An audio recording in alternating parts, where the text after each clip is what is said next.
Infinite loop. In this session we are going to talk about the infinite while loop. Example number 9.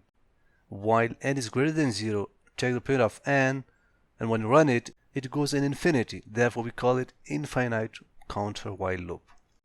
Look, if you remember last time, for the counter loop, the initial value for the n was determined, like n equals to 0, n equals to 5. But since we don't have any initial value, there is no initial point, we directly put the condition n is greater than 0 while n is greater than 0. But what is the limit? What is the ending value? What is the last value? We don't know. If we directly put while n is greater than 0 and take the point of n, the loop will go forever. It won't stop at any point. That's why we call it infinite while loop. It's looping forever. One more example for the infinite loop, which is example number 10.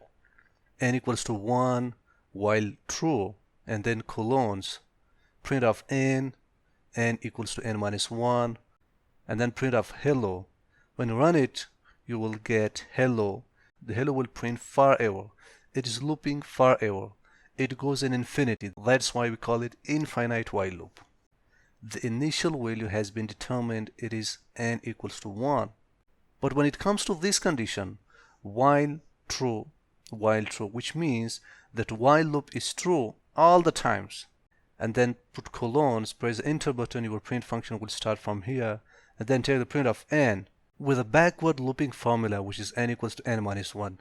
It is a backward formula, backward counter formula. And then you add one more print function, which is print of hello. So this hello will be printed. This print of hello will go forever. There is no end, because remember, we don't have the ending value. There is no ending point, because look at here, there is no specific condition like n is greater than 10, n is less than 10. While loop is true forever, all the time. It is true all the time. Therefore it is going in infinity. It is looping forever. There is no ending point. In fact, we have the initial point, which is n equals to 1. But there is no condition, there is no ending value. So it is going forever. There is no point where the loop will stop. That's why we call it infinite while loop, infinite counter while loop.